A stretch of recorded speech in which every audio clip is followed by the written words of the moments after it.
Bonjour à tous, bienvenue à la partie 13 de notre projet.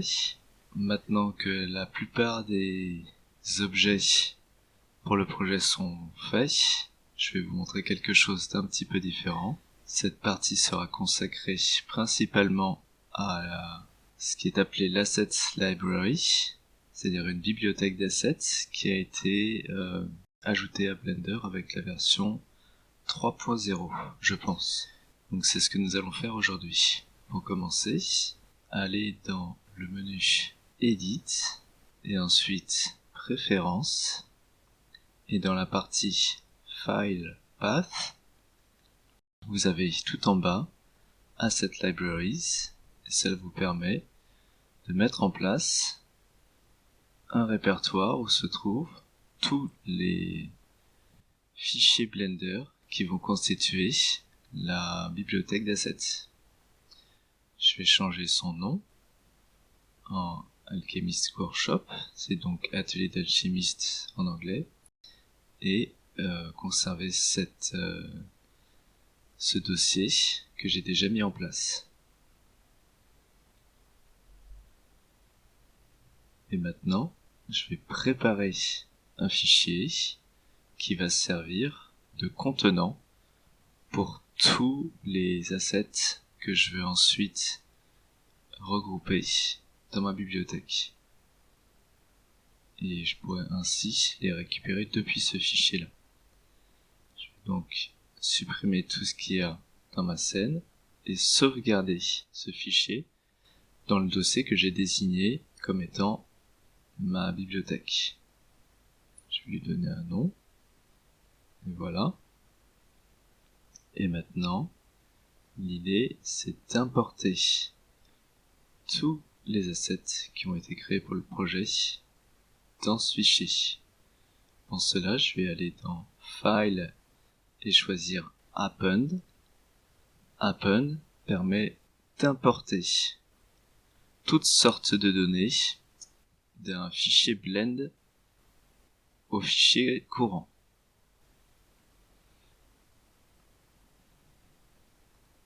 Donc je vais maintenant naviguer jusqu'à l'endroit où je dois avoir un objet. Je vais commencer avec cette scène-là. On voit maintenant tous les types de données qu'on peut importer. Et moi je cherche un objet. Et là, on se rend compte que renommer ces objets est quelque chose d'assez pratique dans ce genre de contexte.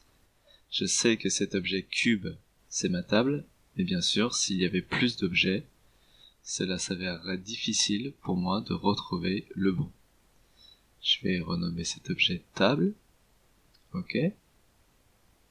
Regardez si le scale, la taille de l'objet donc, est bien 1,1,1. Et l'appliquer si jamais ce n'est pas le cas, comme là, je vais retirer le matériau qui est affecté à cette table. Et maintenant, je vais également ajouter un bevel modifier, un modificateur bevel, pour que les arêtes ne soient pas aussi tranchantes qu'elles ne le sont pour l'instant. Voilà. Maintenant que ma table est bel et bien prête,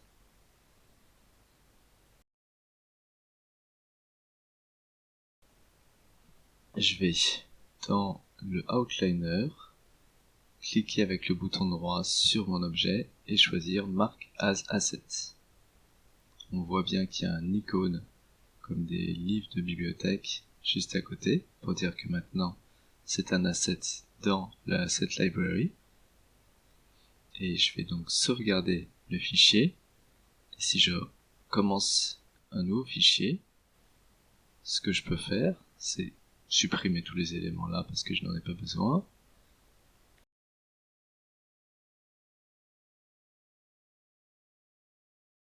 Séparer ma vue en deux, comme nous l'avons fait déjà précédemment. Et ensuite choisir ici Asset Browser. Et donc on peut voir soit Current File, le fichier en cours, ou aller dans celle que nous avons créée précédemment, Alchemist Workshop, et on retrouve ma table.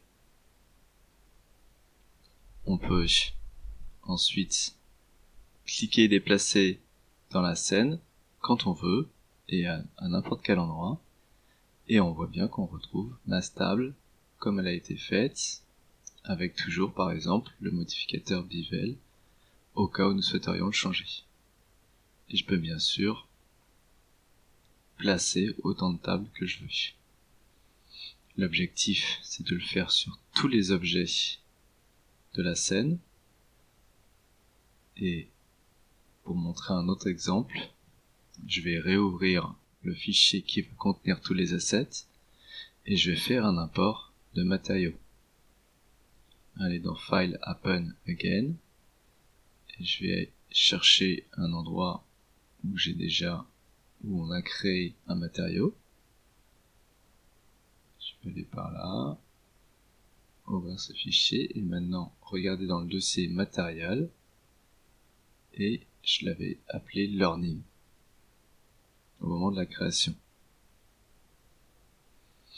Maintenant, si j'attribue à cette table notre matériau Learning, que je regarde, on voit bien que c'est bien le matériel métaux. Je peux cliquer droit dessus et faire Mark as Asset, le retirer de la table. Et maintenant, si on retourne dans l'Asset Library,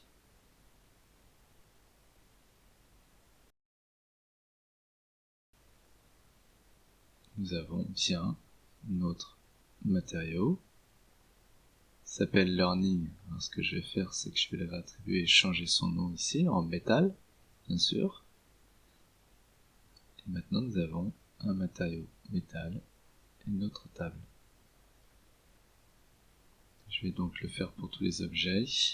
Sans doute accélérer la vidéo ou à la rigueur peut-être juste couper jusqu'à l'endroit où j'ai terminé. Voilà. Après pas mal de boulot, notre Asset Library est complète avec tous nos objets et tous nos matériaux. Ce qu'on peut faire maintenant, c'est ajouter des catalogues en cliquant sur le plus ici pour pouvoir ensuite ranger nos assets. Là, je peux renommer un catalogue, donc je vais appeler celui-ci Objects, et je vais en créer un autre que je vais appeler Material.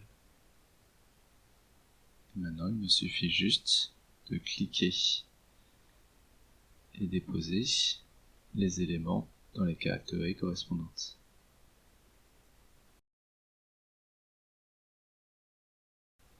Donc, tous les matériaux dans Materials, et je les vois ici, et tout ce qui est donc non assigné pour l'instant, il ne reste que les objets, et je vais les mettre dans le catalogue Objects. Voilà. Notre bibliothèque est bien rangée. On peut même créer des sous-dossiers si on veut, vraiment organiser les choses de manière plus précise. Et si vous avez une petite astérix à côté des noms, il vous suffit juste de sauvegarder le fichier.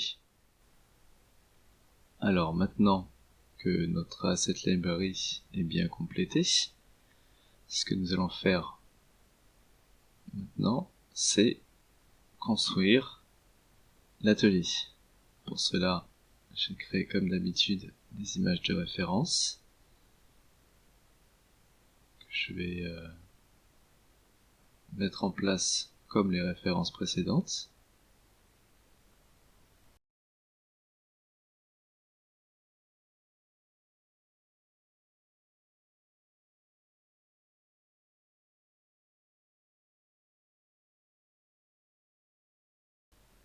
Et alors, là, les parties sombres sont soit les murs, le sol ou les piliers qui sont au milieu de la pièce. Et en gris, nous avons la cheminée. Et le reste, ce sont les objets. Donc ce niveau-ci, c'est bien au niveau du sol.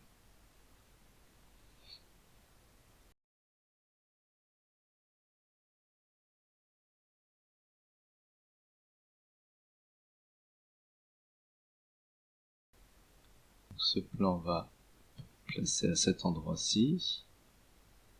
Et le dernier je vais placer ainsi. Je vais le relever pour être au niveau du sol.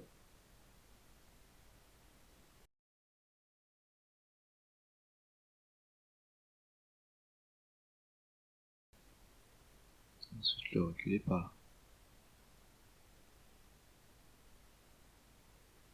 Alors, sachez que l'extérieur des murs, sur la vue de dessus, représente un carré de 7 mètres par 7 mètres. Donc ce que je vais faire, c'est ajouter un cube, changer sa dimension pour être 7 par 7. Et ensuite, ce que je vais faire, c'est que je vais agrandir les références afin que le carré sombre qui est illustré à l'intérieur fasse aussi 7 mètres par 7 mètres.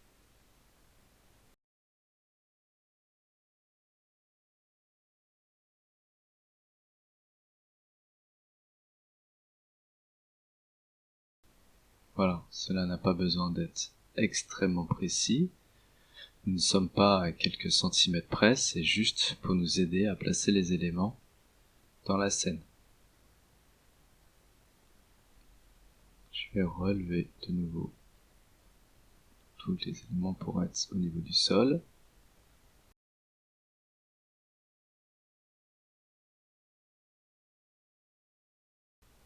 Et nous avons maintenant la base de notre atelier.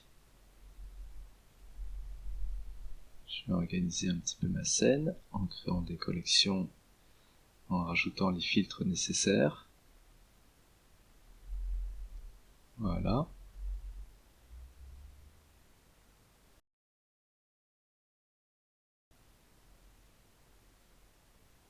Et je vais commencer par vous montrer comment je vais créer les murs, par exemple. Donc en commençant par un plan, en l'agrandissant à une dimension de 7 par 7 mètres. Et en choisissant son unique face, je vais faire un inset vers l'intérieur, ce qui va créer l'épaisseur des murs. Voilà. Si je sélectionne maintenant les 4 faces à l'extérieur et que je fais un extrude, jusqu'à cette hauteur à peu près, j'ai maintenant les murs de mon atelier. Je peux ensuite faire un second extrude, sélectionner les faces créées ici à l'intérieur, les supprimer, et ensuite sélectionner cette boucle d'arête, utiliser le raccourci F sur mon clavier pour fermer. Nous avons maintenant un cube avec un sol et un plafond. On ne peut pas voir à l'intérieur pour l'instant, donc je vais juste renommer cela en walls, comme mur, et je vais le masquer pour l'instant. Maintenant, ouvrons notre Asset Library avec tous nos objets, et nous allons commencer par la table. Si je la glisse et que je la dépose dans la scène, je fais une petite rotation de 90 degrés, on voit bien qu'elle rentre parfaitement dans la référence.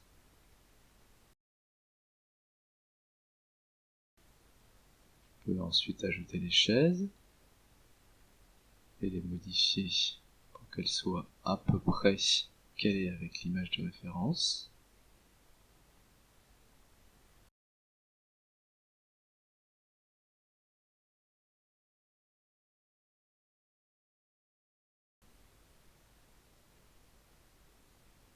Et voilà, nous avons nos tables et nos chaises déjà préparées. Et je vais ajouter chaque élément à sa position en faisant zone par zone. Alors sur la table, nous voyons le kit de chimiste. Ok, Chemistry Kit.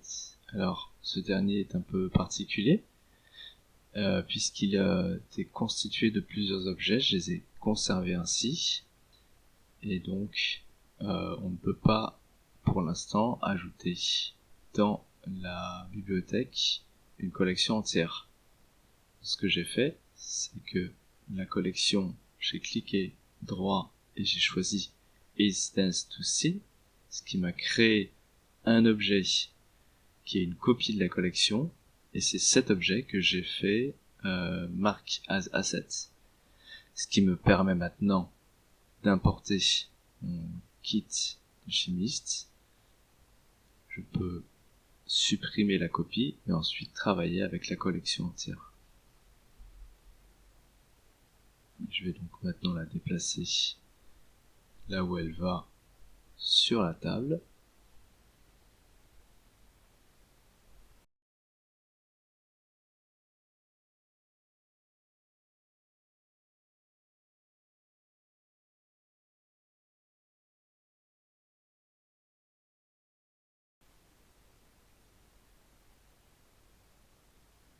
Voilà, elle est bien placée. Qu'est-ce qu'il nous reste encore? Le sablier. Je vais le placer directement sur la table, comme ceci.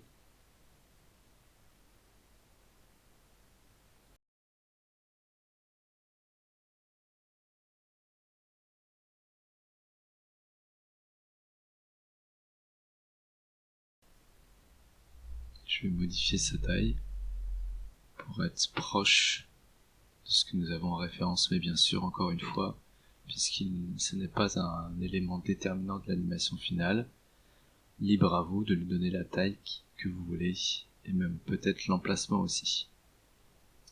Donc tout ce qui est censé être sur la table est fait. Nous allons attaquer le milieu de la scène avec le support pour le livre.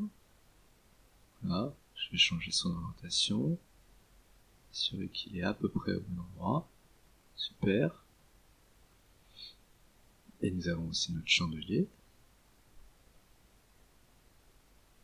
Je vais procéder de la même manière, l'aligner approximativement avec la référence sur tous les axes nécessaires. Il n'a pas du tout le même style que la référence, mais ce n'est pas grave. Ce qu'on peut voir, c'est qu'il dépasse un peu du plafond. Donc je vais récupérer mes murs, sélectionner la partie haute, et ce que je vais simplement faire, c'est lever le plafond pour que le chandelier puisse bien tenir dans la pièce sans être obligé de modifier ce dernier. Et voilà. J'ai maintenant des étagères au fond de la pièce. Donc je vais passer nos étagères. Là. Elle est plus petite que la référence, mais ce n'est pas important. On pourra décider plus tard de rajouter un élément ou de la déplacer d'une certaine manière. Encore une fois, ce n'est pas un élément important pour la suite du projet. Et j'avais placé aussi une bibliothèque, une étagère à cet endroit-là. Je vais juste faire une copie de ce que nous avons là. Et je pense que ça fera l'affaire pour l'instant.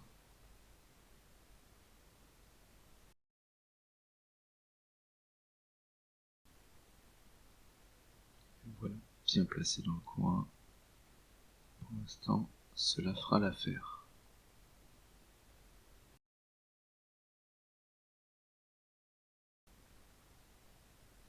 Alors il reste ici le petit tabouret. Voilà. Je vais le faire une rotation légère. Et qu'est-ce qui nous reste? Alors nous avons le chaudron, qui doit être ici au milieu de la cheminée. Cheminée que nous allons devoir faire un petit peu plus tard. Je vais la tourner pour que les poignées soient sur les côtés. Et ensuite, qu'est-ce que nous avons? On est quasiment bon avec tous ces objets. Ah, il nous reste les bouteilles de potions et les tubes à essai. Je vais mettre les potions dans cet endroit-ci. Ok, comme ça. Bon, elles sont peut-être un peu trop grandes, mais ça fait partie du jeu. Je vais les placer d'abord une par une. Et ensuite, je vais réduire leur taille.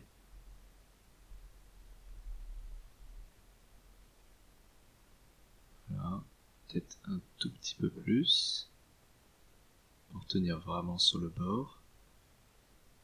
Et voilà, je pense qu'on est bon.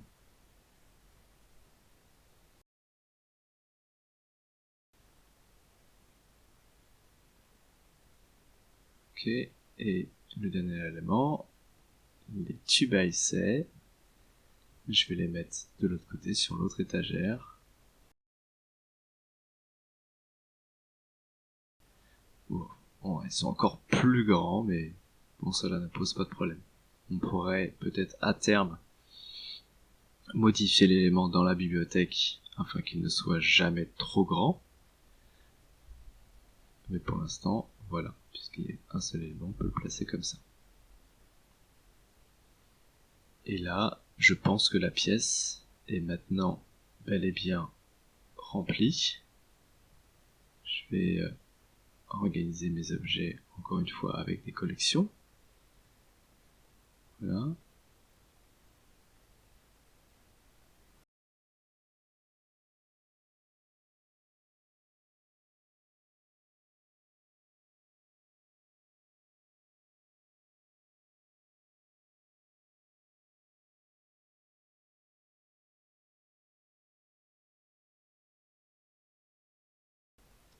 Et maintenant, je vais ajouter les 4 poteaux que l'on peut voir dans la référence. Ok. Prenons de simples cubes que je vais redimensionner. La manière de faire ces éléments n'est pas différente de ce que nous avons fait jusqu'à maintenant. Et là, si les poteaux sont légèrement plus grands, c'est pareil, ce n'est pas important parce qu'ils vont être ensuite dans mur et plafond, et donc on ne verra pas du tout le fait qu'ils sont réellement trop grands. Je vais les copier là. On se rend compte, et on l'avait vu dans la référence, que les 4 poteaux ne sont pas totalement alignés. Mais c'est un atelier d'alchimiste au Moyen-Âge, donc c'est pas important que ce soit pas aligné pareil au millimètre près. Et nous allons ajouter maintenant la fenêtre et la porte qui se trouvent ici sur le côté. Pour cela, je vais rajouter un cube, ok, qui correspond à l'ouverture de la fenêtre, que je vais faire correspondre à l'ouverture de la fenêtre, bien sûr. Je vais modifier l'opacité des références pour voir mieux.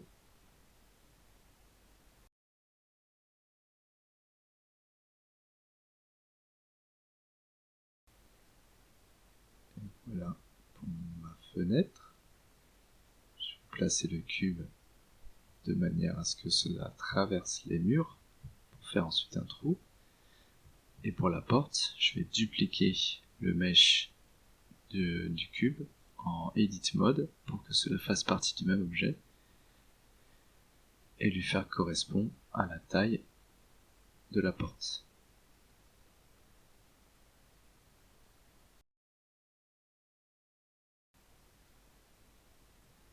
Voilà, comme cela. Et bien sûr, il faut maintenant que, puisque les murs sont le même objet que le sol, il faut que ceci soit à la hauteur du sol pour pas creuser un trou dans le sol. Je vais donc les placer exactement à 0. Voilà, en utilisant le menu sur le côté.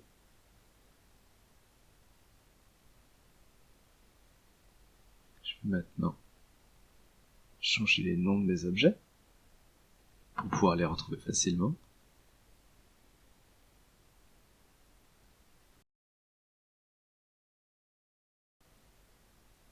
Peut-être fusionner ces 4 poteaux ensemble.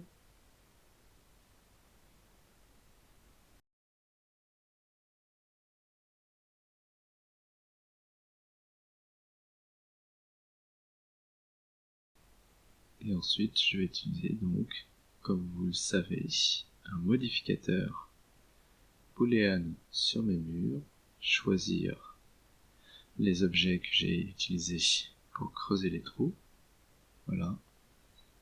Et ces derniers, je vais modifier leur apparence dans la vue comme je l'ai déjà fait. Allant dans Viewport Display, choisissant en bas de la liste Bounce. Et si je masque les références, j'ai mon atelier d'alchimiste. Ok, avec les ouvertures, portes et fenêtres. C'est un petit espace, mais c'est suffisant pour un atelier d'alchimiste. Vous voyez, avec les objets dedans. Tout rentre bien. Et donc, c'est bien terminé. Ce que nous ferons dans la suite, c'est texturer tous les objets et finir bien sûr des éléments de structure, c'est-à-dire la cheminée, puis aussi ajouter portes et fenêtres, peut-être ajuster les poteaux, et je vais peut-être modifier la manière dont j'ai fait les murs, peut-être les découper pour qu'on puisse voir l'intérieur sans les masquer totalement.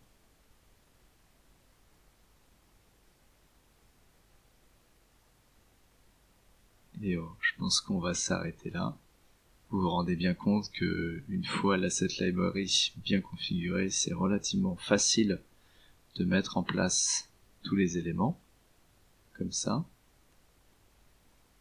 Et par la suite, une fois que tout sera vraiment terminé, nous allons attaquer les effets spéciaux. Mais nous verrons ça après. J'espère que cette partie était toutefois assez intéressante pour vous. Peut-être pas complexe, mais bien sûr, comme d'habitude, il faut alterner les choses complexes et choses faciles. J'espère que vous comprenez que c'est aussi important pour moi. Et je vous donne rendez-vous dans la prochaine leçon. Prenez soin de vous. Bye.